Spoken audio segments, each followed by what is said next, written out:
Jadi awalnya memang dari kecil memang saya suka basket, ditambah ketika saya kuliah saya melihat saya bisa saya bisa menjalani ini dengan baik kalau saya suka.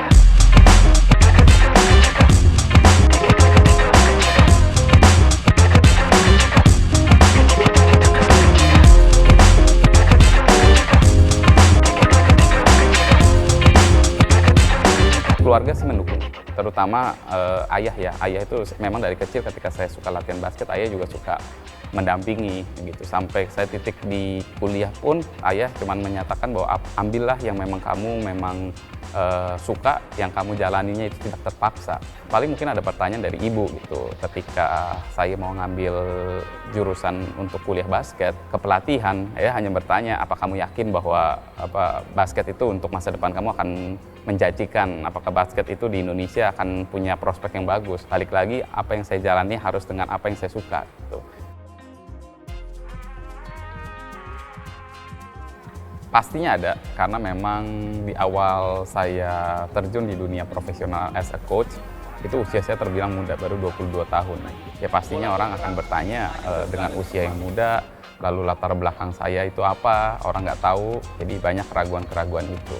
Tapi seiring berjalannya waktu, seiring dengan pengalaman-pengalaman yang saya dapat, ya pelan-pelan walaupun pasti ada keraguan atau pertanyaan-pertanyaan, tapi pelan-pelan itu akan hilang.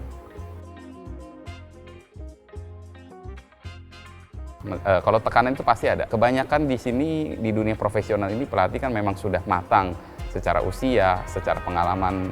Nah itu udah pasti menjadi tantangan tersendiri buat saya ketika saya itu salah satu pelatih termuda di Indonesia. Tapi saya tidak bilang itu menjadi satu keuntungan sih.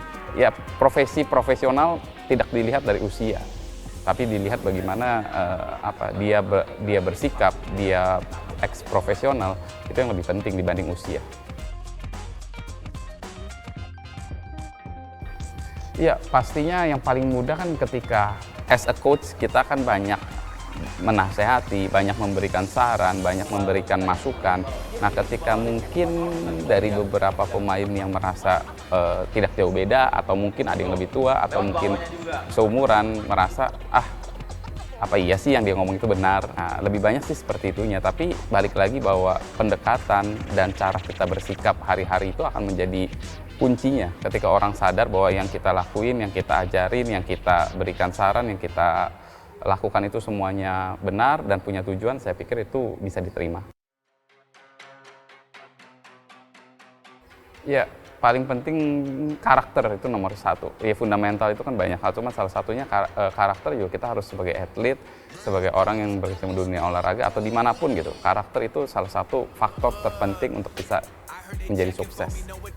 Lalu yang lainnya juga habit, kebiasaan. Apa yang kita lakukan setiap hari, apa yang kita latih setiap hari itu akan menjadi kebiasaan. Makanya saya percaya dengan kita punya karakter yang bagus, lalu kita entah itu skill, entah itu disiplin, apapun kalau kita jadikan itu jadi sebuah habit, jadi sebuah kebiasaan, maka ketika pertandingan nanti kita memiliki kebiasaan yang baik atau habit yang bagus. Kebiasaan khusus ya, saya biasanya kalau kita bertanding entah itu siang atau malam, pasti kita pagi ada breakfast ya, entah itu sama tim, entah itu sama staff gitu. Kalau biasa kita nginep hotel kan selalu pasti ada kayak omelet, makan telur. Nah saya itu di hari bertanding saya tidak akan makan telur, karena ya lebih ke ini aja ya, sugesti atau mungkin kepercayaan gitu. Kalau menurut saya telur kan licin gitu, jangan sampai bola keluar dari jaring lagi. Ya tapi itu hal yang memang buat saya tuh lucu, tapi memang saya lakuin tuh dari awal saya mulai melatih. Pokoknya di game day saya itu kalau makan tuh sebelum game saya nggak makan telur.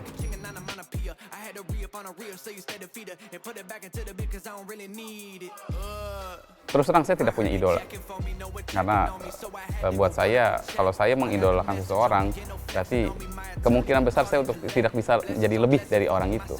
Tapi kalau saya lihat dari karakter dan saya senang cara beliau melatih, cara berpikirnya, mindsetnya, saya senang dengan pelatih San Antonio Spurs namanya Greg Popovich.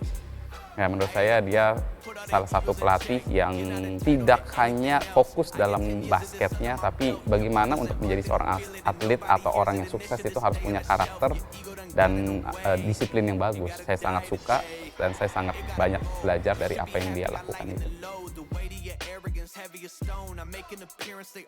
Ya, kisi-kisinya sebenarnya kalau saya kasih kisi-kisinya ini akan jadi pada tahu semua mungkin nih. Ya cuman yang pasti dia punya portfolio yang bagus ya, mulai dari pengalaman di kelompok umur dan juga ya tadi muda, punya potensi. Itu mungkin ditebak sendiri aja ya. Evo Standard.